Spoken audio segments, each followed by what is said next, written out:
Hello friends, the haunting story in Hindi में आप सभी का स्वागत है।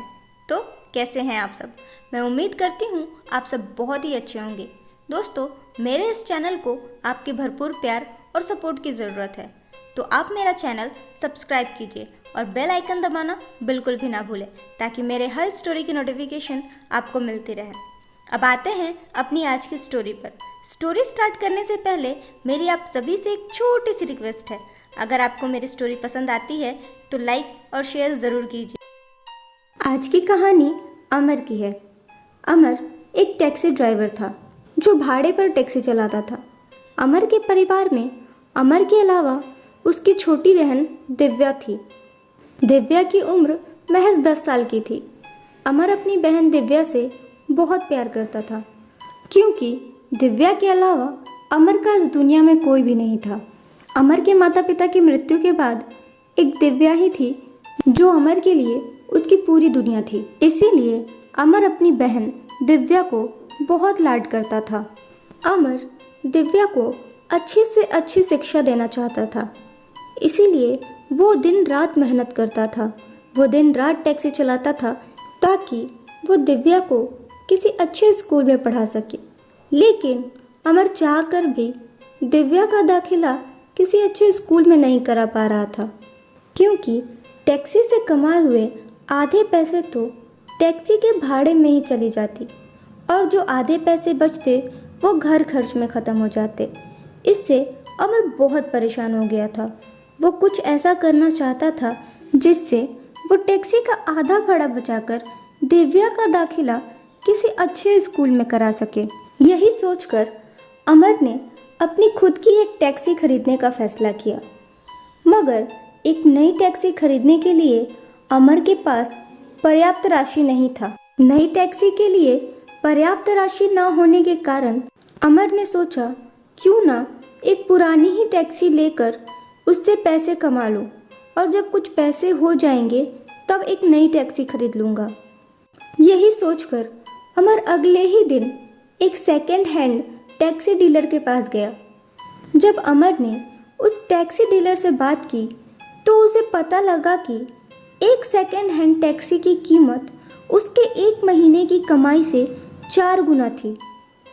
टैक्सी का इतना दाम सुनकर अमर हताश हो गया और वो अपने घर लौट आया।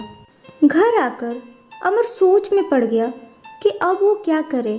खैर, ऐसे सोचते सोचते 2 महीने का समय गुजर गया, मगर अमर को अपनी परेशानी का कोई हल नहीं मिल पाया। एक दिन अमर की टैक्सी में कुछ खराबी आ गई, जिसके कारण वो अपनी टैक्सी लेकर अपने एक दोस्त अली के पास गया, जो एक कार मैकेनिक था। अली ने जब अमर को इतना परेशान देखा तो अली ने अमर से उसकी परेशानी का कारण पूछा। कारण पूछने पर अमर ने बताया कि मुझे एक सेकेंड हैंड टैक्सी खरीदनी है, मगर वो टैक्सी खरीदने के लिए मेरे पास पर्याप्त राशि नहीं है। मैं चाहे कितनी भी मेहनत कर लूँ, मगर मैं इतने पैसे नहीं कमा पाता जिससे मैं वो टैक्सी खरीद सकूँ।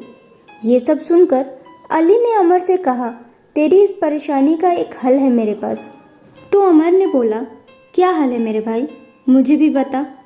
तो अली ने अमर को बताया कि मैं एक ऐसे कबाड़े वाले को जानता हूँ जो एक्सीडेंटल कार, ट्रक, स्कूटी रखता है और उसे ठीक करके बहुत ही वाजिब और कम दाम पर लोगों को बेच देता है।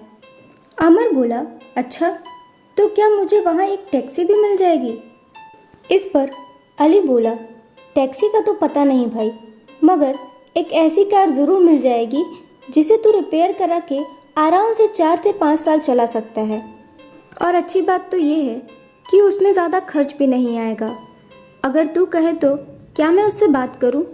इस पर अमर बोला, हाँ भाई। अली के बात करने के बाद दोनों दोस्त उस कबाड़े वाले के पास पहुँचे। वहाँ पहुँचने पर अमर ने देखा कि चारों तरफ गाड़ियाँ ही गाड़ियाँ थीं।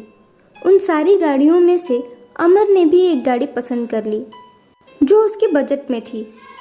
हालांकि गाड़ी थोड़ी टूटी हुई ज़रूर थी, लेकिन दुकानदार ने अमर से कहा कि ये 1 हफ्ते में बनाकर वो उस गाड़ी को अमर के घर डिलीवर कर देगा। अमर इस बात के लिए राज़ी हो गया और जैसा कि दुकानदार ने कहा था, उसने 1 हफ्ते के बाद अमर को वो गाड़ी डिलीवर कर दी। गाड़ी पाकर अमर बहुत खुश था और उसने अब अपने भाड़े की टैक्सी को छोड़ इस गाड़ी को चलाना शुरू कर दिया। कुछ समय तो सब कुछ बहुत अच्छा चला, लेकिन थोड़े समय बाद ही वो गाड़ी अक्सर बंद पड़ जाती। अमर को लगा कि गाड़ी में ही कुछ खराबी है, तो वो उस गाड़ी को लेकर मैकेनिक के पास गया। जब मैकेनिक ने गाड़ी देखा तो गाड़ी बिल्कुल ठीक थी। मैकेनिक से अमर की गाड़ी खराब होने की वजह पूछने पर मैकेनिक ने अमर को बोला, गाड़ी तो बिल्कुल सही है, गाड़ी में कोई प्रॉब्लम नहीं है। हो सकता है कि गाड़ी गर्म होकर बंद पड़ गई होगी। तुम चिंता मत करो, गाड़ी में कोई खराबी नहीं है। मगर गाड़ी बंद होने का सिलसिला जारी रहा।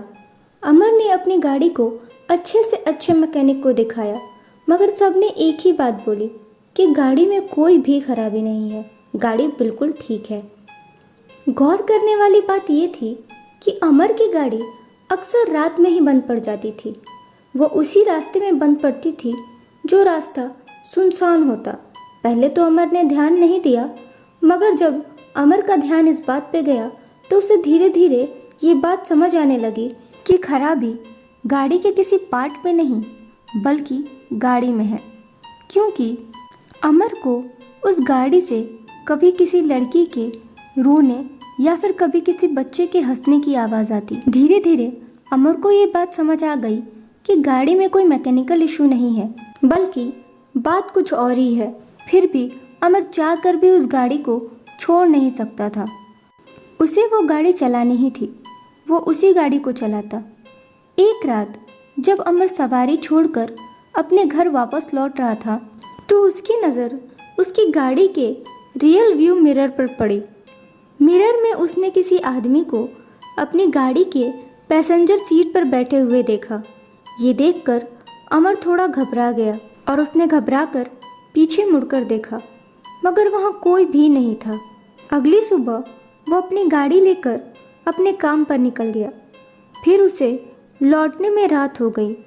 रात को घर लौटते वक्त उसने अपनी गाड़ी के बगल वाली सीट पर उसी आदमी को बैठा देखा जिस आदमी को उसने बीती रात अपने रियल व्यू मिरर में पैसेंजर सीट पर बैठे हुए देखा था।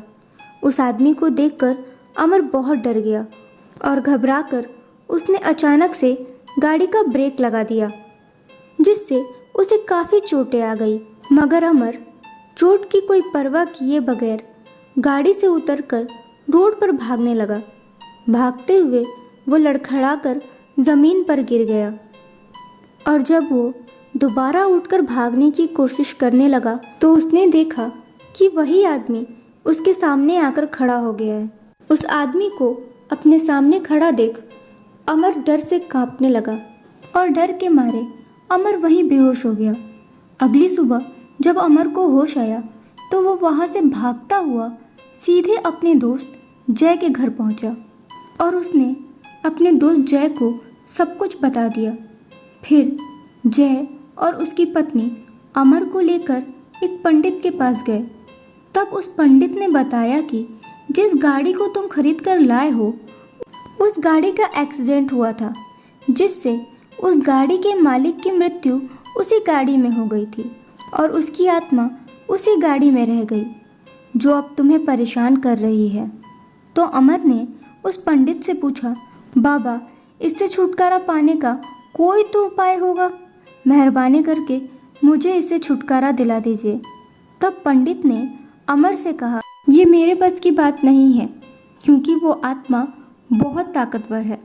मगर तुम चिंता मत करो, मैं तुम्हें एक ऐसे बाबा के पास ले चलता हूँ जो तुम्हें इससे छुटकारा दिला देंगे। फिर वो पंडित अमर को उस बाबा के पास लेकर गया। उस बाबा ने अमर को बताया कि उसकी गाड़ी में एक नहीं बल्कि 5 मृत लोगों की आत्माएं हैं। फिर उस बाबा ने अपनी तंत्र विद्या से उन 5 आत्माओं को वहां बुलाकर उनकी मृत्यु का कारण पूछा। तब उन सभी आत्माओं ने बताया कि कैसे सारे 5 दोस्त पिकनिक पर निकले और रास्ते में उनका एक्सीडेंट हो गया, जिससे उन सभी की मृत्यु हो गई। और विधिवत अंतिम संस्कार न होने के कारण उन्हें मुक्ति नहीं मिल पाई और उनकी आत्मा यहीं इस गाड़ी में कैद हो गई। तब उस बाबा ने अमर से कहा कि इन आत्माओं से छुटकारा पाने के लिए हमें इनकी मुक्ति के लिए एक विधिवत पूजा करनी होगी, जिससे इन सभी को मुक्ति मिल जाएगी।